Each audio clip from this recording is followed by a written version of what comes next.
नमस्कार दोस्तों, आज हम आपको एक नए टॉपिक के साथ उपस्थित हुए हैं और आज हम आपको इस चैनल में एक नए सब्जेक्ट में एक विस्तृत जानकारी देंगे।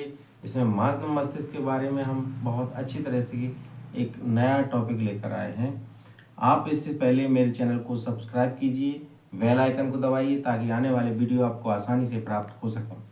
तो मानव मस्तिष्क क्या है? मानव मस्तिष्क एक शरीर का सबसे मेन केंद्र होता है, अपने शरीर को संचालन का कार्य करता है और इसके द्वारा ही हमारा प्रत्येक अंग कार्य करता है। यदि यही काम सही ढंग से नहीं करता तो हमारा शरीर का प्रत्येक अंग शिथिल पड़ जाएगा, जिसमें आदमी एक कोमा की स्थिति में चला जाता है। तो मानव मस्तिष्क के बारे में हम जानकारी लेंगे। मानव मस्तिष्क किस प्रकार से कितने भागों में बटा रहता है और किस तरह से ये कार्य करता है। तो हम ह्यूमन ब्रेन के बारे में जानकारी देते हैं। पहला अगले भाग होता है जो मस्तिष्क का अगला भाग है वो प्रमस्तिष्क कहलाता है। बीच का भाग है मध्य मस्तिष्क कहलाता है और लास्ट का भाग है उसे पश्च मस्तिष्क कहते हैं। इसमें पॉन्स और मेडुला पाए जाते हैं। इसके साथ अपनी एक रीढ़ की हड्डी में एक मेरुरज्जु जुड़ी होती है जो प्रतिवर्ती क्रियाओं का संचालन करती है।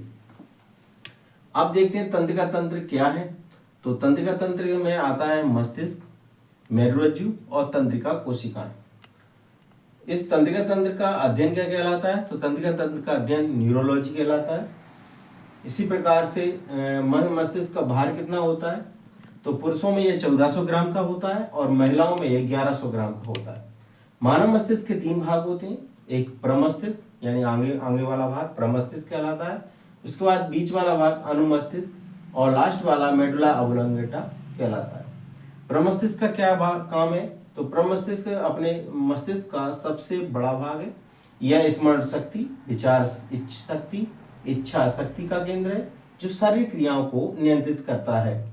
इसके बाद दूसरा भाग आता है अनुमस्तिष्क। अनुमस्तिष्क क्या शरीर का संतुलन या पेशी गति नियंत्रित करता है, यानी अपने शरीर में जो संतुलन है, चलने की जो क्षमता है वो अनुमस्तिष्क के कारण ही होती है। इसमें अगर चोट लग जाती है तो हमारे शरीर के अंग कार्य करना बंद हो जाते हैं और पैरों से चलना आदमी अपाहिज सा हो जाता है। इसके बाद आता है मेडुला ऑब्लोंगेटा, शरीर की अनैच्छिक क्रियाओं को नियंत्रित करता है।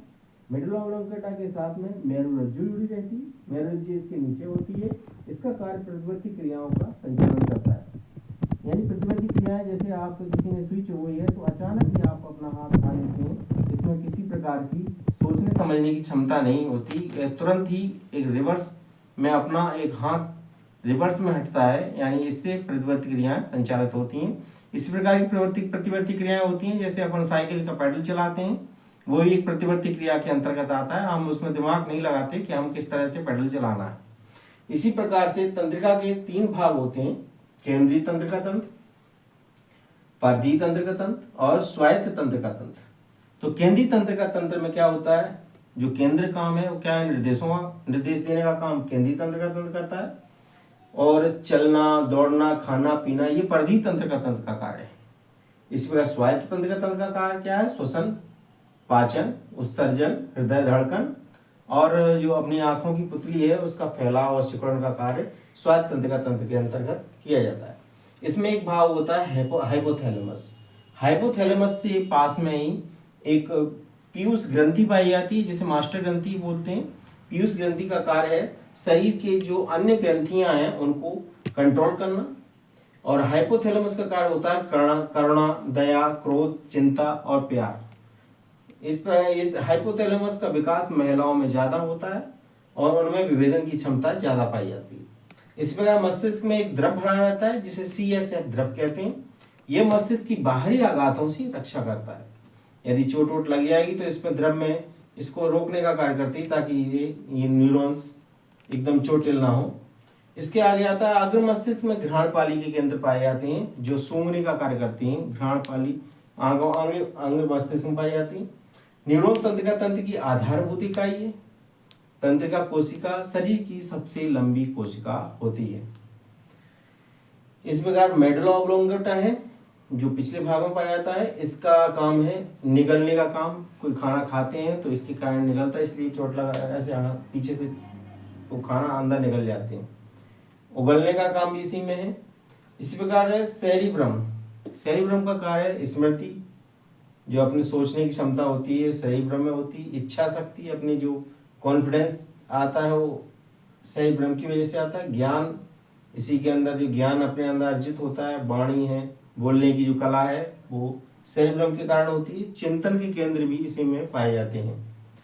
तो मस्तिष्क के बारे में सर्वप्रथम प्रतिवृत्ति क्रियाओं का जो खोज की है, सबसे पहले मार्शल हॉल ने प्रतिवृत्ति क्रियाओं की खोज की है। तो इस प्रकार मस्तिष्क में जो भी मेन कार्य हैं वो इसके द्वारा हमने आपको इस वीडियो के द्वारा समझाए हैं। आगे आने वाले वीडियो में हम और भी इस विस्तृत जानकारी देंगे। इसके लिए आप हमारे इस चैनल को सब्सक्राइब कीजिए। तब तक के लिए नमस्कार।